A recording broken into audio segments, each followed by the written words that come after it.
Hey, it's...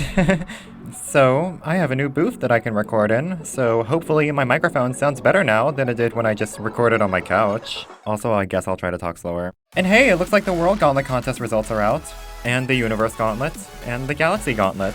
But even though the levels are all selected now, the gauntlets are not going to be in the game until 2.2, probably because there's no rewards for them yet. RobTop has to update the game to put in some new icon rewards, and that might take a while. Anyway, this contest was still in progress when I made my last ranking video, and now it's finished. So let's see how the levels turned out. First, a reminder. Aside from the common sense rules, such as people have to be able to play your level, there's only really 2 rules to the World Gauntlet contest. The difficulty has to be between 2 stars in Easy Demon, and the level has to be a mega collab between at least 5 creators representing the same country or region. And the levels that I'm ranking are all of the levels in Vibrant's World Gauntlet submissions playlist, of which there are 20. I'm limiting the ranking to these 20 levels because these are the levels that Vibrant, the contest host, has officially acknowledged. Like, when you think about it, if a level isn't in the host's list of every World Gauntlet entry, then it's probably not gonna win. Aside from all that, if you saw my last ranking video, this one will work pretty much the same way. There's a tier list, there's timestamps, there's some music, whatever. Just one final note. Last time, I recorded all the footage myself, but this time, these levels were just too much for my computer to handle in high detail, so I'll be showcasing the levels using Vibrant's videos, but rest assured that I have beaten every single level I'll be talking about. Alright. Now we're ready to finally go out and see what the world has in store for us.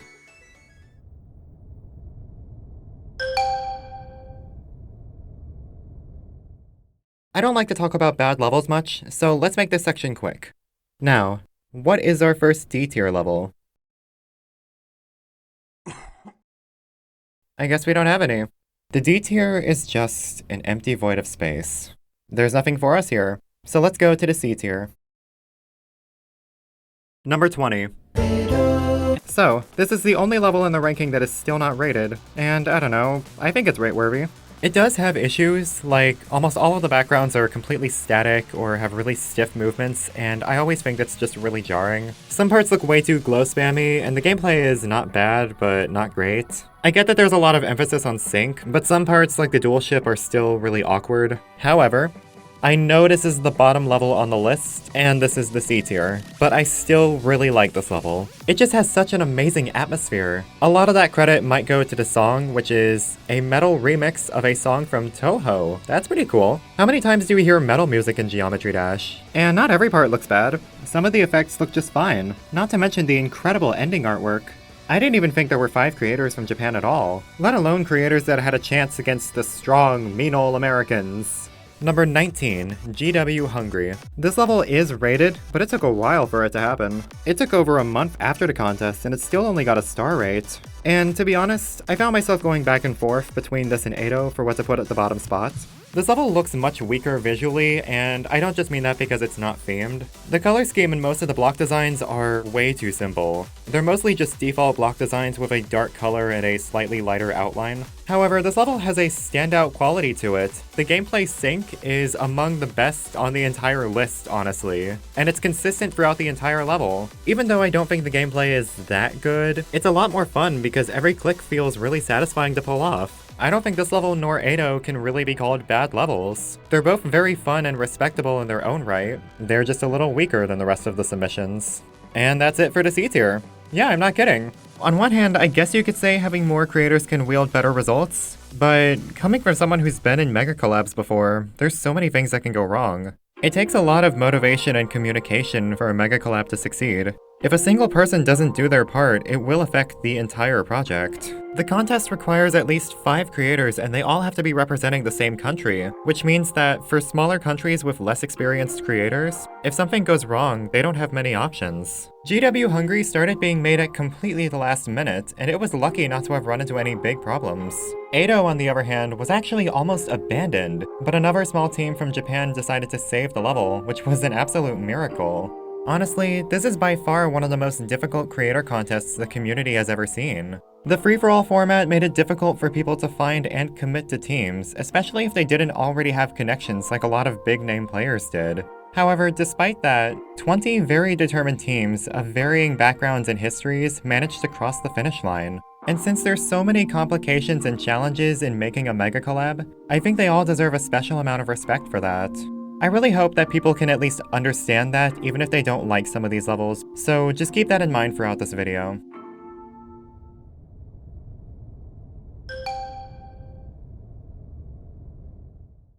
Alright, now we're finished with the C tier, meaning we can go up to the B- tier. But let me just explain the difference between B- and B+ again. Because of the size of the B tier in the 2.1 Gauntlet ranking, I had way too much trouble ranking those levels, so I put all the B tiers into two groups, plus and minus. B+ levels were mostly all around decent, with just a few little things that held them back from the A tier. B- levels are mostly very strong, but also have one big issue, like terrible gameplay or balancing or something like that. However, they're both still B tiers at their cores, so a higher B-, like Magmatic Sanctuary, can still be better than a lower B+, like Outer Space. However, Magmatic is ranked lower on my list just for simplicity and to keep the levels better organized. With that in mind, let's move on to number 18, Digital Identities. This level has a really interesting theme. The creators themselves are the theme. Hence the title Digital Identities, each creator based their part around their own building style. I think it's really cool to have kind of a narrative to tie every part together in this kind of level with a lot of back-to-back effects. And I think most sections in this level look really unique with some very fluid animations and effects, so on that front, this level succeeds. Unfortunately, as I just explained, the B- tier is for levels that have some kind of major flaw, and that is the gameplay in this case. A lot of it is really difficult to read. Some parts have platforms popping in and out of nowhere, and others don't make it clear what kills you and what doesn't. Some parts have really weird and disorienting moving objects, and most importantly, the transitions don't give you any time to react to any of it. But I guess that last point is kind of a running theme among most mega collabs. They almost always have one of two types of bad transitions. The first is to teleport the player to the next part, which is honestly so distracting that it can sometimes destroy the atmosphere of the entire level. The second, more common type of bad transition is to put a fade over the screen before cutting to the next part, which is better, but still annoying and very immersion breaking. A lot of levels on this list do one of those two, so I won't mention it too much. In fact, this level is one of the better examples because the narrative theme still works in spite of the transitions, but in terms of gameplay, they are very annoying. Number 17, Xin Chao. Fun fact, the name of this level means welcome in Vietnamese. I like that. It feels like a way for the creators to greet the player and welcome them into their country. This level is designed around a lot of real cultural set pieces and beautiful locations in Vietnam. The artwork looks great for the most part. There's so much detail even in the more cartoony looking parts. However, the incredible amount of detail works against this level a little bit. Like, there's so much to see, but it's really hard to focus on anything in particular because there aren't any clear outlines. And the later parts feel like a big difficulty spike that requires a lot more learning than the earlier parts. Oh my god, why are there so many short hops? Number 16, Acidal. This level, in my opinion, is one of the cleanest and most gorgeous levels on the entire list. It has realistic looking designs, but it's not nearly as cluttered as Xin Chao. It's very readable, and the atmosphere is absolutely breathtaking. There's so many memorable set pieces and creative design choices in this level. And then it has horrendous gameplay. The difficulty is all over the place. Some parts are way more learny than the rest, and some of the transitions are just awful. What I hate about this ranking is that having it at such a low number makes it look like I don't like the level, but I do. I love it. It's so pretty. I wish I could have it higher. It's very difficult for most large collabs to be consistent since so many creators have different ideas and styles. But one really important aspect to a good mega collab is consistency. And even though I really love most of the parts in this level on their own, I don't think they work together very well, and if that's the case, then I can't call the level a strong mega collab. Number 15, Bismarck. See, this is what I mean, Russia's gonna hate me for this. I'm actually annoyed that I like this level as much as I do, because the low detail mode does not work.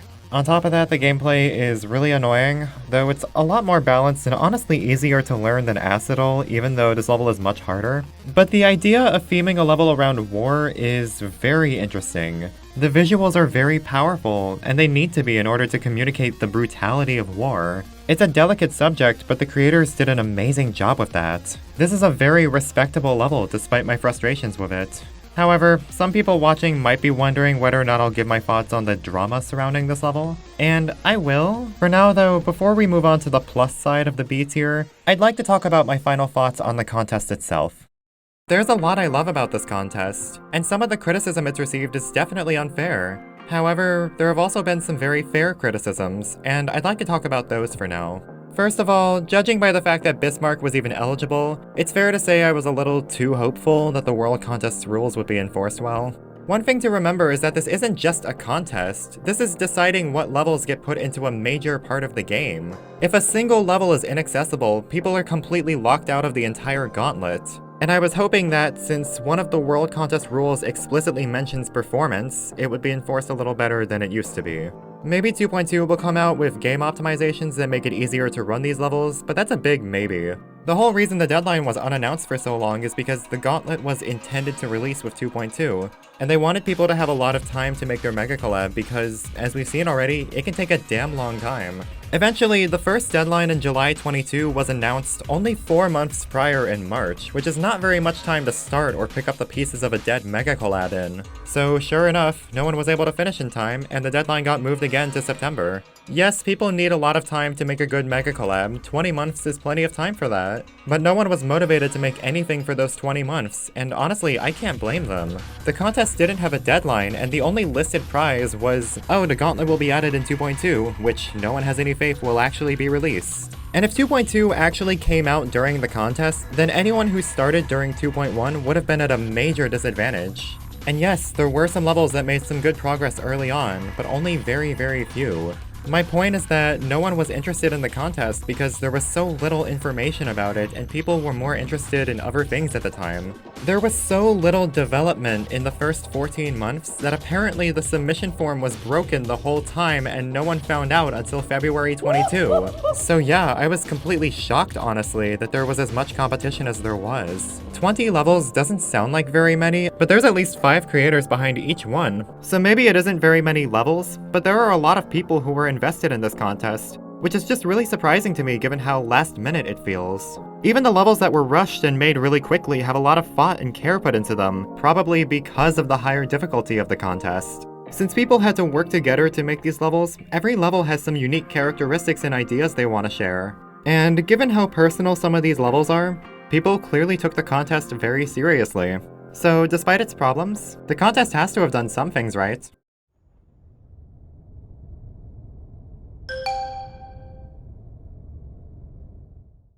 Alright, now we're in the upper echelon of the B tier. It hasn't been that long since we started, and we're already at the B+ tier, so let's keep it going. Number 14, Above the Apple. This was one of the submissions that was started only a couple months before the deadline. The gameplay is actually decently fun for its difficulty and doesn't have any bad transitions. And the simple art style works really well for this level. The colors aren't great throughout. Some parts are a little glow spammy and others are kinda hard to see in. But this level has a nice, fun, calm atmosphere. The designs are all vibrant and constantly moving, and I really like some of the backgrounds. It's a very simple level overall, but it's still fun and it looks really nice and it doesn't have any big problems, so it's a pretty solid level. Number 13, Nivelle. This level also doesn't have any kind of visual theme, but it has so much fun energy and motion in the visuals. The effects are really bright and colorful, and the level is constantly moving to this really fun, kind of party atmosphere. The gameplay isn't perfect, it's not bad, but it does have a couple problems like an overabundance of orb chains, and some parts during the fast drop are just kinda slow, but it's not bad overall. Number 12, Mil Noches. This level has the best gameplay in the B+ tier, although it might have an advantage since it's a higher difficulty than the other two. The later parts are a little weird with so many auto sections and a couple awkward timings, but overall I thought the level was really fun. And I really love the city theme of the level, especially when it incorporates bars and wine into the design, which is interesting since Argentina is somewhat known for its wine. The level is a little bit cluttered and hard to read, but not too much so, and it's only really a problem in a couple quick parts. And that marks the end of the B+ tier. I don't know, there's generally not much to say about B+ levels. A lot of them are just decent, but not really A tier worthy. Even ranking them is tricky because they have very similar strengths and they're all mega collabs, so the rankings pretty much come down to really small differences. And yeah, it becomes really difficult to place a number on these levels, especially when they all have so much personal value attached to them. Not just to the creators, but to the people as well. When a level representing a whole country gets recognized, other people from that country tend to get really attached to it. For example, as rough as it may seem, let's finally look at the community's perception of Bismarck. In order to really understand why the Bismarck drama is such a big deal, I think we need to start by discussing the creation of the Universe Gauntlet. Originally, there was supposed to be 5 winners to the World Contest, but the host decided last minute to change it to 10 winners and create a second gauntlet for the other 5. Keep in mind, Vibrant's playlist only has 20 levels. 10 winners among 20 eligible levels, 2 of which weren't even rated at the time, so it's really 10 winners out of 18 choices. That's more winners than losers, which is completely ridiculous. But why is that? Well, a lot of teams use this contest as an opportunity to express themselves culturally. People made their levels as a love letter to the country they're from, carbon copy to the rest of the world. And that's what brings us to Bismarck. Not only was it really popular for being made by mostly unknown creators, but it's kind of unlike anything we've seen in the game in a while because of its incredible war theme. And honestly, it does feel kinda wrong for the contest to be really competitive when people have such strong personal attachments to their levels. So that might be why they decided to add another Gauntlet, to publicize more great levels that wanted to share their stories with the world. However, there is one huge issue with trying to be all-inclusive, and that is, you're not always going to be able to include everyone. As a matter of fact, the more groups you try to bring in, the more you isolate the groups that don't make it. My point is, I think that as soon as people started actually finishing levels for the contest, it was already doomed to be highly controversial no matter how the results looked. And I don't think it's the fault of the creators of Bismarck, but it just so happened that a lot of people, especially from Russia, had a particularly strong reaction to it. In spite of this, the Galaxy Gauntlet was created as a new way to compensate for another 5 winners, including Bismarck for a total of 15. However, I still think giving into a demand like this is a bad move. All that it does is send the message that people can act horrible if something they don't like happens, and it works. Like, I get it, there really aren't any good moves in that situation. It's a bad solution, but it was probably still the best solution, honestly. But to be honest, I really do think that had the first increase from 5 to 10 winners not happened, then the judges would have been in a much better position to argue. If you can just add another gauntlet just like that to have 5 more winners, then really, the logic of adding more gauntlets makes sense. It's more okay for something like the Monster Contest because there were already going to be 5 winners and 3 honorable mentions, and RobTop already had 1 more gauntlet design, so yeah, might as well kill 2 birds with 1 stone. But when it's said from the beginning that there will be 5 winners, there should probably just be 5 winners instead of changing it to 10 at the last minute. By doing that, you indirectly place more emphasis on the competition aspect of the contest, which just isn't right for a contest like this, in my opinion. And even after it changed from 10 to 15, it still hurt one team in particular, the creators of Mil Noches. What I mean by that is, back when there were 10 winners, the 11th to 16th place levels were listed as honorable mentions. And then, when it changed to 15 winners, the judges took the top 5 out of those 6, and Mil Noches was the 16th level that got left behind. So now, Mil Noches is the only honorable mention that still isn't in the gauntlets, even after the amount of winners increased twice. And the only reason that wasn't a disaster like Bismarck is because Argentina didn't get upset about it. That's literally it. If they had retaliated, they could have gotten a 4th gauntlet, especially when there's another 4 levels in the playlist they could have chosen for it. Everyone wants to be part of this incredibly large-scale contest all about unity, so it's understandable how seriously people took this contest. It's just really unfortunate that it all happened the way it did. However, there actually is kind of a happy ending here for Argentina. Not very long after the contest ended, Mil Noches became a weekly demon. Believe it or not, people do still play weekly demons. So at the very least, Mil Noches got the exposure it deserved. And if nothing else, it's just a really nice gesture from RobTop, so I do consider it kind of a happy ending.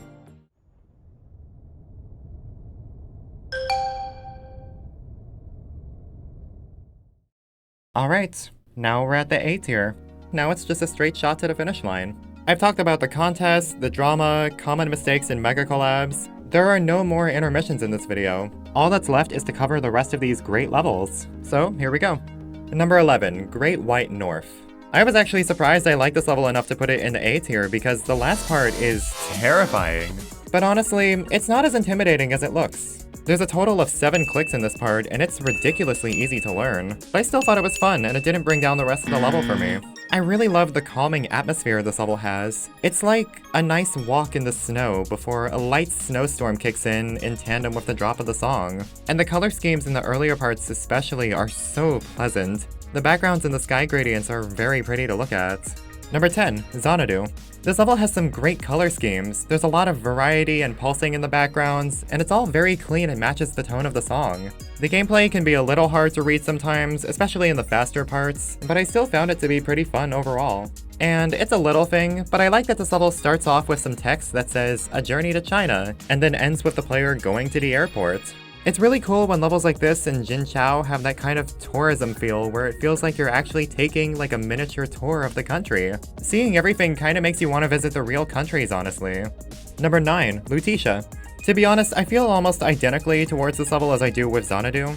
It shows off a lot of different aspects of French culture, like artwork and architecture. The gameplay isn't perfect, although in this case it is very overhated. Acidol is so much worse. However, I prefer this level over Xanadu because it just feels so incredibly alive from start to finish. This level has constant motion in the backgrounds and the color pulses in the blocks. There's always a lot going on, and it's just really fun to watch. And this level has more of a narrative to connect the visual transitions, a time travel theme, and I really like how it's done here. There's a really nice old-timey look to most of the parts, like the city and the film reel at the end. And I love how it portrays a bunch of real French landmarks like the Eiffel Tower and the Louvre Museum, and what the hell is up with that museum?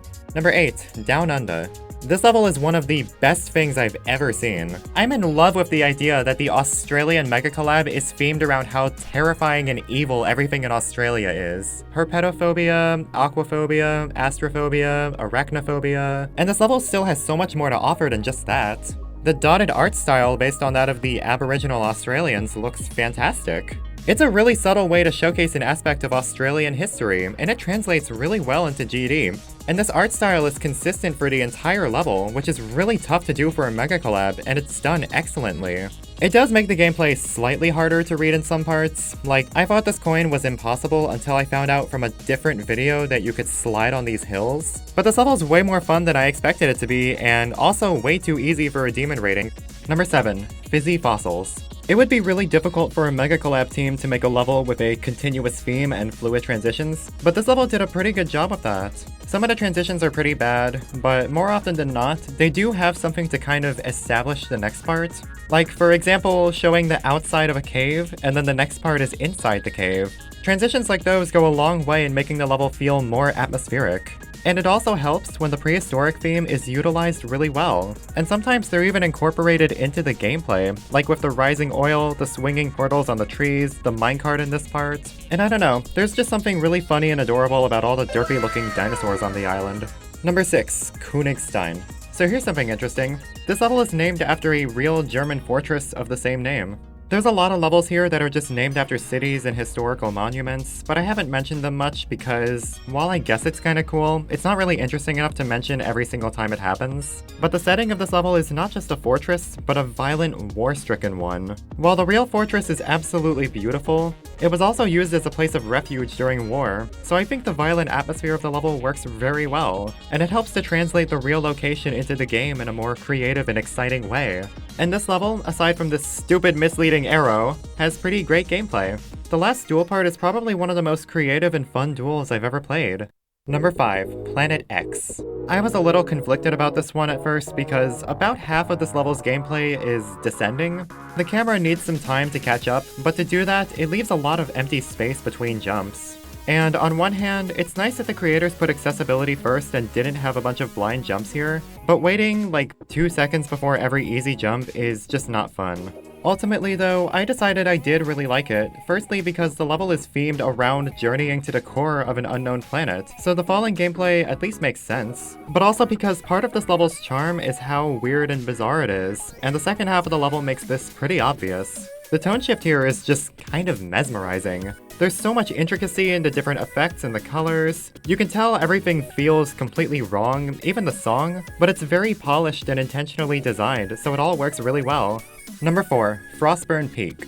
I really love how this level blends the ice and fire visuals together. It starts inside some kind of magmatic cave, and then you slowly ascend a snowy peak and then up into space. It's a very nice progression that utilizes the fire and ice theming and colors very creatively.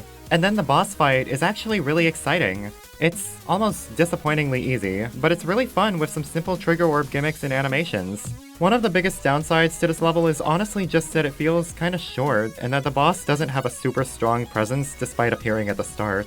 Like, the boss doesn't really do anything for the entire middle of the level like in Darkness Keeper, and if the boss is gonna appear at the beginning and it's gonna be fire and ice themed like the rest of the level, it would have been nice for it to be causing a little more chaos. But that's a little nitpicky. I still really love this level for the theming, the gameplay, the animations, and it feels like a perfect fit for the World Gauntlet. So much so that the final boss arena is literally the world. That would have made this level such a perfect ending to the World Gauntlet if it was actually rated Demon. I know it might be a little too easy to be Demon worthy, but so is Down Under and even Mil Noches. I'm just saying, I don't love the idea of having this be level 4 and playing it and being like, wow, that was such a cool ending to the Gauntlet. Oh wait, there's one more level. Number 3, Pabrik, which in Indonesian means factory. Okay. To be honest, I really wasn't expecting the judges to not like Lutetia that much, but this level, I kinda had a feeling it wouldn't be a judge favorite. The gameplay is very memory heavy, and since it has split paths, it just gets really confusing if you don't have a predetermined route in mind. However, that was not an issue for me. I really loved learning this level, and you guys should know by now that I'm a sucker for levels with multiple paths. The whole environment of this level just feels huge because of this, and the different routes even lead to 2 different boss fights. There was no obligation at all to make a second boss, and the creators did anyway, and you really have to respect that. And the animations on both of these bosses are so unbelievably smooth, and they interact with the environment, and they just feel so alive. Number 2, Caput Mundi, which means capital of the world in Latin, so basically just a fancy name for Rome. Slight tangent, but one of my favorite 2.2 features right now is keyframe animations. I really love the potential for animation in this game. Animated cutscenes are a very memorable type of set piece, and people don't make them very often because they take a lot of technical skill, but I love how they're done in this level, and they're not even like super detailed. Hell, they're all in black and white, but they look great. And the transition into the boss is just iconic. Walking into an actual coliseum to fight a gladiator while Rome is crumbling to the ground. Even if they end up eventually looking outdated, I think the efforts really paid off. And even still, that's definitely not all this level has to offer. Those cutscenes wouldn't be nearly as cool if the atmosphere of the whole level wasn't already exhilarating. It's really fast-paced, there's so many locations, everything's on fire, and the level still has a great sense of progression. Like, it goes from a city, into a temple, into a dungeon, into a forest. It still feels like one large, continuous setting that leads up to the player conquering the entire Roman Empire. All of these levels are really good. They have their own strengths and weaknesses, and they all want to share their own story. And you could even say that about the B and even C tier levels. Overall, the levels that came out of this contest were absolutely amazing. And now, at long last, all that's left is the number 1 level. The level that's supposed to represent the entire journey. But in order to get to it, we have to go a little farther out into space. So let's not waste any time.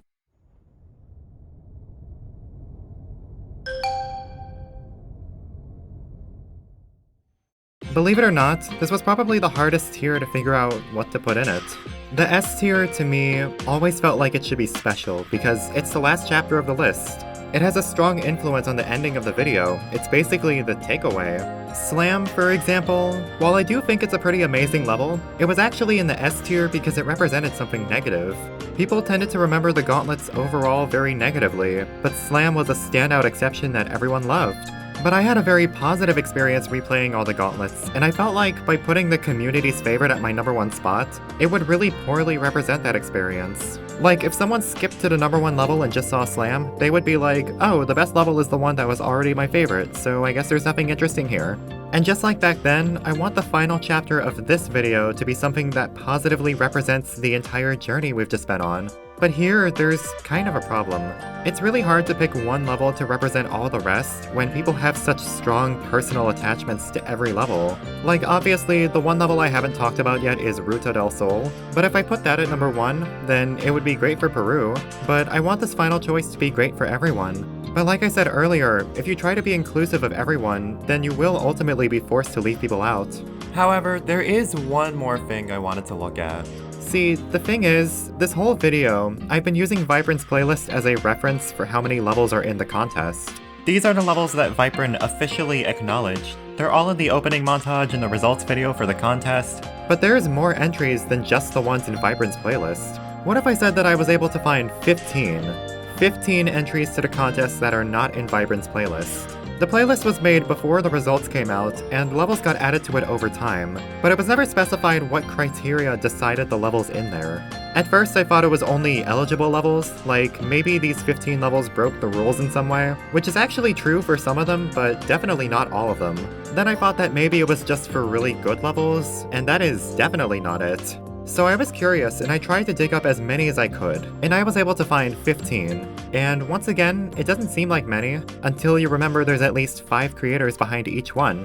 And just like the rest of these levels, these 15 also have something they want to share with the world. So I want to go through those levels, and believe me, there's some really interesting ones here. World Award from Russia. I actually have not beaten this level. This is the only one that I have not beaten, just because it's really laggy and really hard, absolutely not an easy demon. This is just a really bizarre level all around, but I think it actually kind of works atmospherically because during the drop, the level is constantly flashing and portals are flying all over the place, so it is a little exciting even if the gameplay is really confusing and messy. Tequendama from Colombia. So this level is pretty unpolished visually, the colors don't work that well, and some of the transitions are terrible. This is probably the type of quality most people would expect from the unknown creator collabs, but honestly, even this level isn't that bad. Some parts of the gameplay are actually really fun, and this level uses a Camellia song, and you can't go wrong with that. E. Arriver from France. This is the only team to actually make a 2-star level for the contest, and that is kind of a detriment here. The gameplay is really slow and boring, but it does at least try to be interesting with some of its gimmicks, and the whole level is actually very pretty, even though it can drag for a while. Lost in Greece from Greece. I never would have expected for there to be another split path level that flew so far under the radar. Every location in this level is actually designed after a real Greek location, and the split paths make the whole environment feel so much bigger, which is really important when you want to show off all the beautiful architecture and artwork from the real-world Greece. Milanesa es Solar from Argentina. The transitions are really quick and abrupt, and the gameplay is really confusing and not that fun, but it actually looks really solid visually. The colors are really nice, there's lots of really subtle rainbow pulsing, and it doesn't look bizarre or out of place at all. Matreshka from Russia. This level has a more artistic approach than most of these levels do. Some of the artwork is a little clunky, take the gun away from this thing, but there's actually some really nice looking moments in this level, and there's even some effects and lots of movement to kind of balance out the emptier parts. Aquarius from Russia. The color scheme of this level could be a little more interesting than just blue, but it's still very competently designed with lots of movement. And even though some of the artwork like the fish is really simple, there's some nice little details like this transition of some kind of monster fish swimming by. Aguski from Russia. Honestly, I don't know if this is actually an entry for the contest. It doesn't say it anywhere and the creators don't really mention it, but everyone else is saying it is, so I'm gonna include it just in case. It's very colorful and fun, there's lots of effects, it's just a really solid level. Winterlude from Finland. This level is the only one that I've never seen in any compilations or playlists or anything, so it's by far the most unknown out of all of these levels, so I'm really happy to have found it because I really do kinda like it. It does have a lot of early 2.1 stigmas like finger dash blocks and some really weird bright color schemes, and the gameplay is a little weird and messy sometimes, but some parts of this level are actually really cool. Raid Shadow Dash from Russia. This level is strangely epic. I don't really know what to say about it. It plays and looks way more amazing than it has any right to. Mitad del Mundo from Ecuador. This level's gameplay is very messy and confusing and has a lot of invisibles in it, but there's a ton of really weird and kind of interesting effects. This level just has a really fun and intense atmosphere. It's just kind of a vibe. Abstract Entropy from Czechoslovakia. This level also has a lot of really different and interesting effects, but it's a lot more upbeat and organized. This level is actually very clean, with some really nice, memorable moments and some really fun, easier end gameplay. It is a little inconsistent, but most parts still look really nice, so I think that's okay. Hypercharged from Peru. When I played this level for the first time and got to the drop, I was taken aback by how amazing it was. It was really difficult and kinda tedious to learn, but I still had fun with it for some reason. And it has a very appealing and consistent Tech City art style. I think that, not counting World Award since I didn't beat it, this is probably the hardest out of all these levels. And you would think that the hardest level out of a group of unknown levels would have really horrendous and miserable gameplay. And while the build-up is a little long, I still really liked it overall. Everglade from the Philippines. This level is great, and it's actually rated, so that's nice. But I think what's most interesting about it is the theme.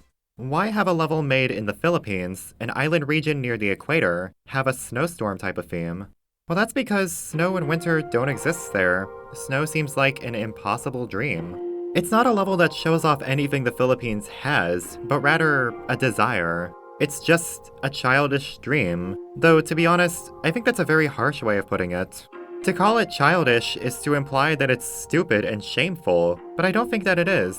It's a very nice thing actually. And when you think about it, they kinda made that happen with this level. The creators have always wanted to feel snow in the Philippines, and they kinda made it happen. They made a snowy level. Maybe that sounds silly, but this is actually kinda why people consider Geometry Dash levels to be a form of art. You can kinda make anything you want with art. You can make it snow in the Philippines. There's just something really solemn about this level.